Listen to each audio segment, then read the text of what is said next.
I'm joined today by Bryan Fischer. He is host of Focal Point and director of issues analysis for the American Family Association.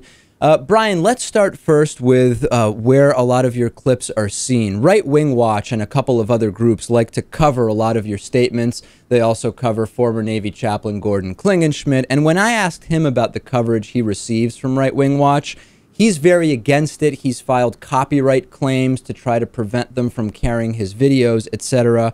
Are you worried about organizations like Right Wing Watch, or do you see it as any publicity is good publicity?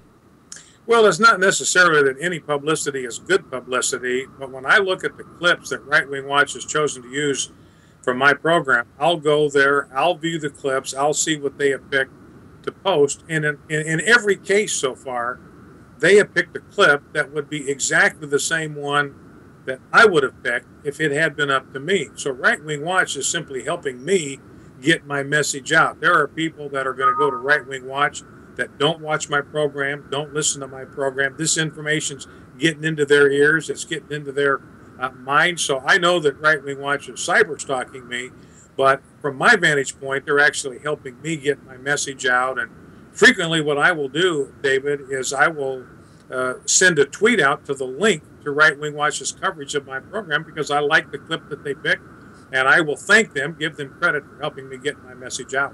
Yeah, surprisingly, I don't totally disagree with you. I told the chaplain when I spoke to him that his YouTube channel has like a couple hundred subscribers, whereas Right Wing Watch has in the tens of thousands, and it's probably doing him more good, at least in terms of getting his name out there, but I guess everybody will handle it differently. Let's talk a little bit about what's been going on with what I describe as marriage equality. Some know it as gay marriage, some see it as same-sex marriage. Right now, 39% of Americans, looking at population, live in states with full marriage equality. If you add in those states where there are either civil unions or a domestic partnership statute, that's 49%. So question one, I guess, is, do you agree, speaking just pragmatically, that by the end of 2014, either with Utah coming back or with any other state going in this direction, more than half of Americans will be in states with some level of gay marriage?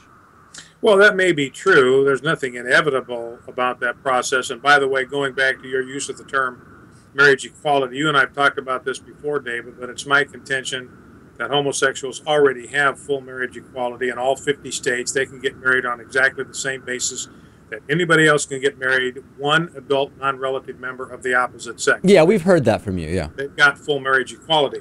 But it's not inevitable that gay marriage is going to wind up at the end of the day being the dominant position in America. If you look at the states right now, David, where the people themselves have gone to the ballot box and voted for same-sex marriage, only 3 states have done that. They represent 4.5% of the population of America. So the rest of them, in many cases, it's been foisted on them by activist judges. California, for example, activist judges set aside the will of the people. 7 to 8 million people went to the polls in California to cast a vote to say, we want marriage in this state to be the union of one man and one woman. An activist, tyrannical federal judge overturned that, and it was upheld by an activist court. So that doesn't represent the will of the people. That represents the will of out of control and unelected and unaccountable judges. Okay, that's a fair argument. I don't disagree with your numbers. I don't. However, when we look back historically, right,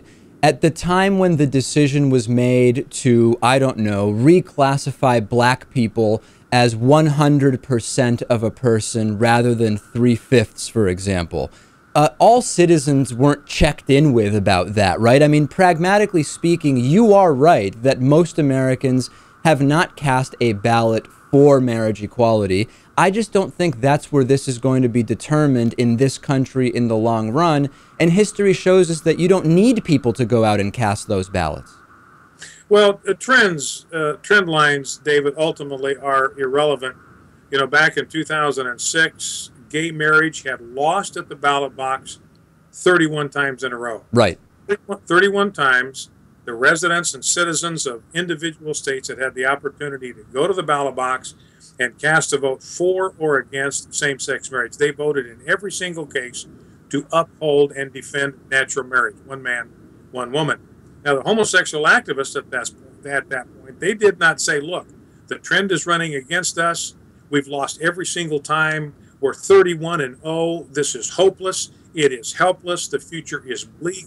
We need to simply accept the reality that before long, all 50 states are going to have amendments that define marriage as one man, one woman. We might as well pack up our bags and go home. They didn't quit, David, and neither are we. So you're not saying that you deny the movement that is happening. You're just saying you will keep fighting no matter what the numbers are. Oh, absolutely. Because the question is not what is the question is not going to be what the result is by the end of this year or any other year.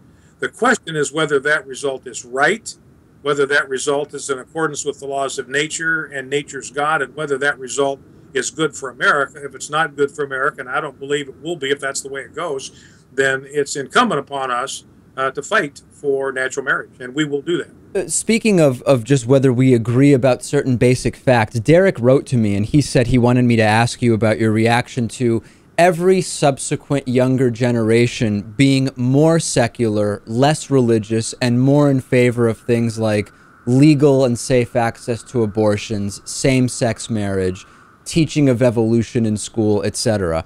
What's your reaction to that? And again, what would need to happen to reverse that trend, which we have seen, and again, on all of these issues, marijuana, whatever it is, every younger age demographic more in favor of the secular or progressive position? That seems irreversible right now. Well, actually, you're just dead flat wrong on that, David, when it comes to the issue of the sanctity of life, for instance. The younger generation, millennial generation, is more pro-life than the generation represented by their parents. Defined how, though? That they would like to reduce the number of abortions necessary, which I, as a millennial, absolutely agree with, or that they believe abortion is and should continue to be legal? No, they believe there ought to be increasing restrictions on the availability of abortion. They recognize, David, that they're lucky to be alive. This is a Holocaust. They are lucky to survive. They have life today only because somebody made a decision to give them life, not because the law or public policy gave them any ounce of protection. They realize how close they came to being destroyed and never having a chance to take their first breath. So they are more pro-life than their parents because they've been educated, they've been informed, and that's our task, to educate and to inform. You know, and David, millennials are not going to be millennials forever. You know, these millennials, they're going to get married. They are going to have children. They're going to raise families. You know, my favorite definition of a conservative is a liberal with a 16-year-old daughter. They're not going to stay where they are forever. Yeah, but that's kind of a, everything I've read disputes the idea that people get more conservative as they age. What the evidence actually shows is just that whatever happens to be the older generation at any given time is and always has been more conservative. But I know you dispute that, so I think the audience can kind of judge for themselves. We have limited time. I want to get one more question in here. A lot of your political views, as you talk about on your show, are based very heavily, specifically in the Christian religion and the Christian Bible. And as someone like you who knows about history, and I've heard you talk about history many times, you of course can't deny that there are hundreds or even thousands of religions that have come and gone over the 6 or 7 million years since the first hominins walked on this planet. Don't you think that it's a little bit maybe nearsighted to focus your views so much on a religion that we have no reason to think will last any longer than so many of these other religions that have come and gone? As someone who, and I say this honestly, with the oratory and communication skills that you have, wouldn't we all be much better served if you were communicating with people about something more permanent than just one of hundreds or thousands of religions that will likely come and go? Well, the Judeo-Christian tradition, David, has been around for 3,500 years. Yeah, okay. It will be here. It will be vibrant. It will be in existence until the end of time. But what evidence do we have? Hundreds or thousands of religions, people said the exact same thing, and you would say, oh, come on, those religions were crazy. Well, the issue here is that the United States of America was founded on the principles that are found in the Judeo-Christian tradition. But Bryan, the country has been around a few hundred years. It is a speck on the timeline of human history. What does it matter if that's what this country was founded on? Well, it matters to Americans. and it matters to the coming generation. Yeah. The principles that made this country the strongest, freest, most prosperous nation in the world, whether those principles are going to continue to be honored in this nation at this time, that's the key question. I believe those principles are worth defending, and I will continue to do that. I know you will, but I just we have to take a broader view, and it seems so short-sighted. It really does. But that's your view, and I'm glad that you're able to tell us about it. We've been speaking with Bryan Fischer.